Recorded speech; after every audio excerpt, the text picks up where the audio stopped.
Hello friends, আজকে আমি চলে এসেছি এমন একটি ফ্রুট কেকের রেসিপি নিয়ে যেই কেকটি তোমরা যদি ঠিকমতো বানাতে শিখে যাও তাহলে বড় বড় কেক কোম্পানির মালিকেরাও তোমার কাছে আসবে এই কেকটির রেসিপি জানতে। এটা কোনো মিথ্যে কথা নয়, এটা 100% সত্যি কথা এবং আমার চ্যালেঞ্জ। এই কেকটা ঠিকমতো একবার বানিয়ে দেখো, কোনো বড় বড় দোকানের কেকও তোমরা কিন্তু আর কিনবে না। এটা এতটাই সুস্বাদু, এতটাই টেস্টি, যেটা একবার খেলে কিন্তু প্রায় প্রতিদিনই এই কেকটা বানাতেই তোমাদের ইচ্ছে করবে।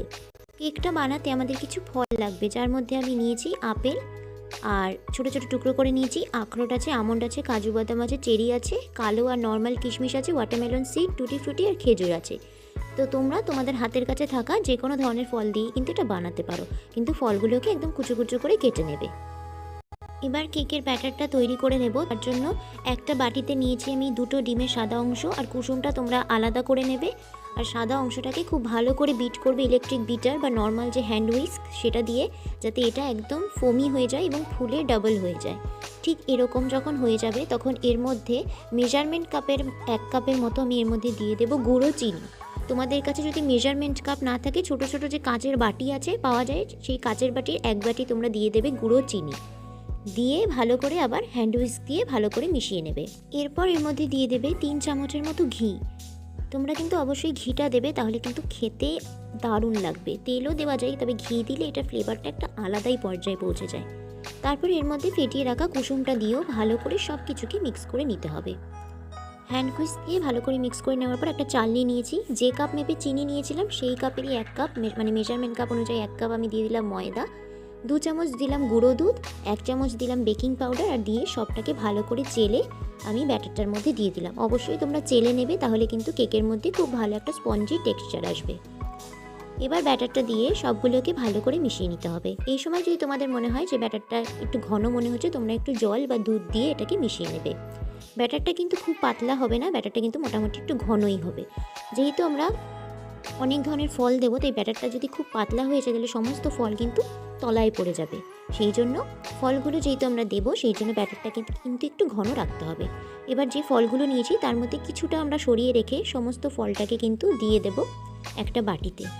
আর প্রত্যেকটা ফলের কিছুটা কিছুটা অংশ রেখে দেবো আমি, যাতে কেকের ওপরে ডেকোরেট করতে পারি।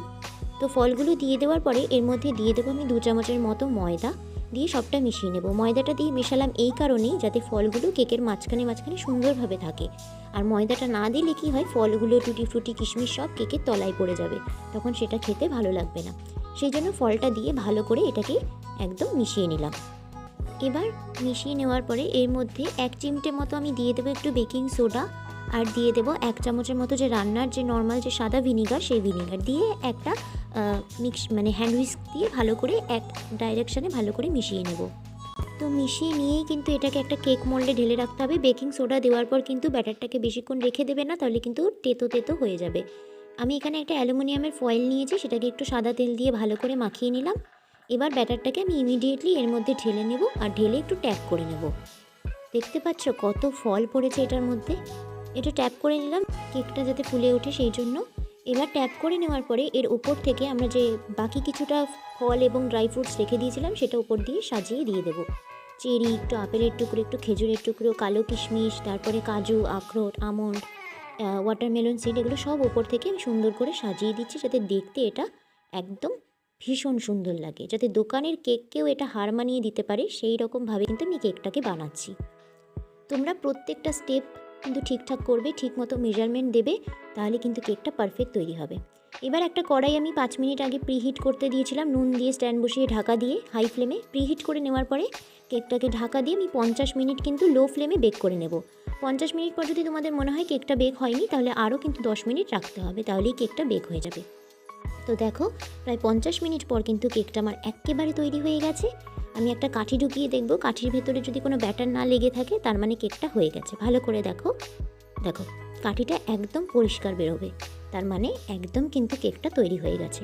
এখন আমি কেকটাকে নামিয়ে সামান্য একটুখানি ঠান্ডা করেই কিন্তু গরম অবস্থাতেই আমি এটা কেটে নেব, কারণ অনেক সময় কি হয়, ঠান্ডা হয়ে গেলে না কেক আবার চুপসে যেতে পারে। সেই জন্য আমি গরম অবস্থাতেই কেকটাকে কেটে নেব, যাতে কেকটার মধ্যে আর কোনো প্রবলেম না হয়। দেখতে পাচ্ছ কেকটা কি দুর্ধর্ষ ভালো লাগছে।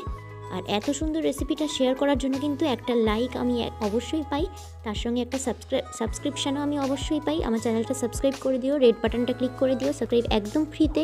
সবাই ক্রিসমাস খুব ভালো করে কাটাও, সুস্থ থাকো, ভালো থাকো, আর আমার এই ভিডিওটাকে অনেক অনেক বেশি শেয়ার করো। Thank you, tata.